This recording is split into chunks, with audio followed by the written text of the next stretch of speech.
Good afternoon, sir. Today, I'm going to share all my insight about those topic that my classmates have been reported.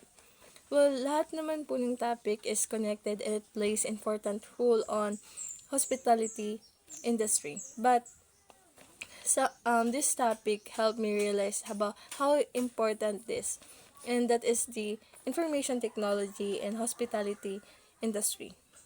Well, this information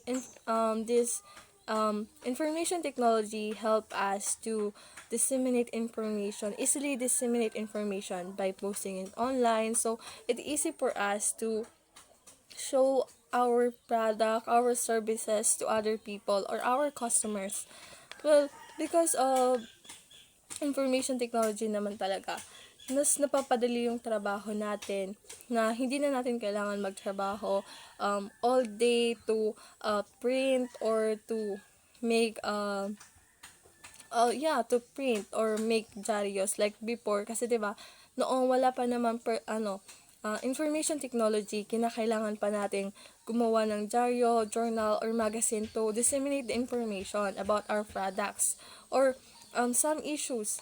But because of information technology, mas madali na because we can just post it on online or in any social media platforms naman, 'di ba? Pwede natin tong i-post or pwede din nating about our products too. Pwede din naman na i-post yung mga products on online. But meron ding mga issue about the information technology kasi hindi naman nga lahat ng nakikita natin online ay totoo. Well, some of that is fake.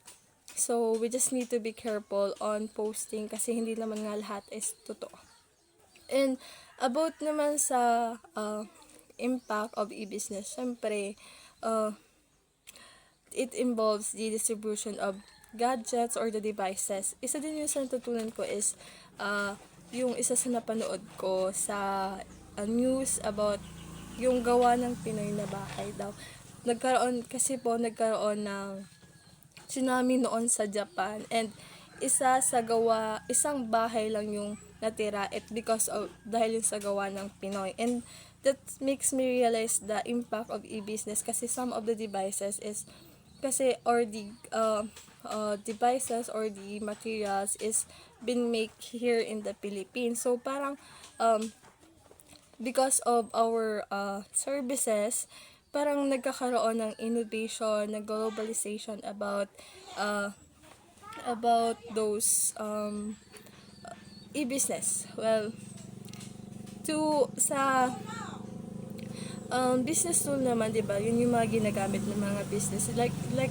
Yan nga yung mga devices. But hindi naman lahat ng devices natin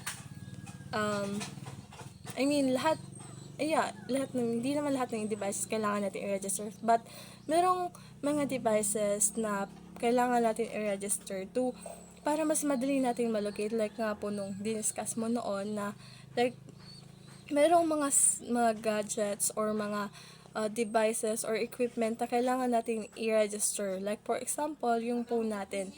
Kailangan natin malaman yung ano ba yun, asset code or uh, the serial code. The serial code pala ng cellphone natin. Kasi 'di ba? Or kailangan natin i-register yung cellphone natin para kung mawala man, mas madali nating malalaman kung nasan ba yun. Well, isa din sa natutunan ko about the business kasi dahil nga sa information technology, mas madali na natin malaman kung ano ba yung price, yung product, or ano ba yung mga services na na-offer ng isang company or ng isang hospitality industry. Because of that, it makes me realize na hindi pala madali when it comes to pricing. Kasi, 'di ba, because of information technology, nakikita natin na ay mahal pala dito sa ganito. And the products, the services, hindi naman siya lahat nag-work effectively. Kasi, dahil nga naman sa information technology, mayroong mga bagay na mas napapadali. Like for example, nagbo-book tayo ng plane down from here to Bicol to Manila. So, because of information technology, mas napapadali yung buhay natin. And I also realized about the purpose nga, 'di ba po, na sinabi ko kanina na kung siguro ako magbi-business, kailangan ko munang i-consider the price.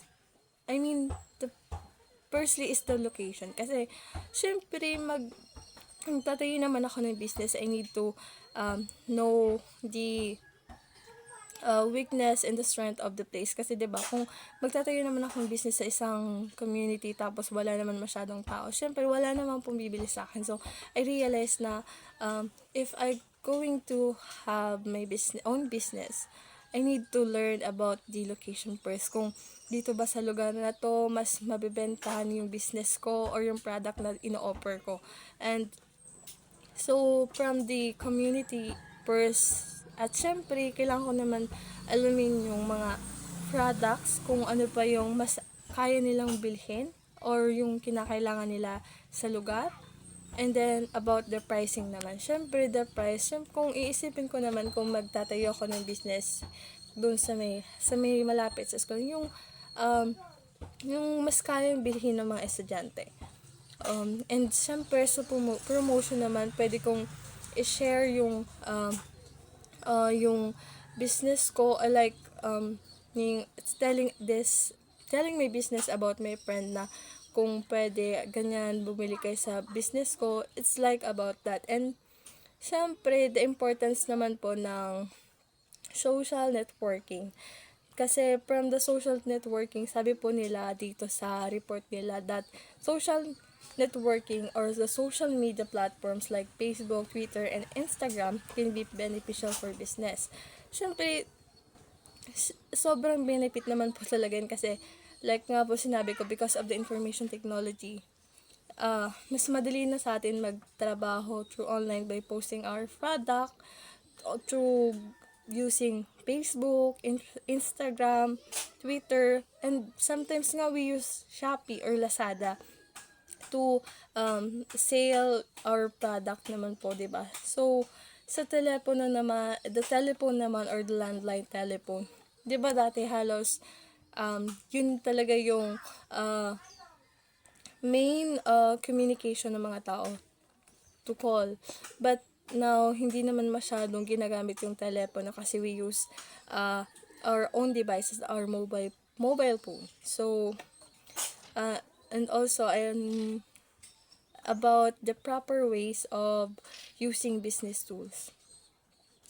Siyempre, the proper ways of using business tool naman is for us is to present possible non-business and business use that should be considered when allowing access. Kasi, 'di ba? I mean, the proper using of business tool kasi gagamitin lang naman natin yung mga tools and equipment pag kinakailangan naman natin.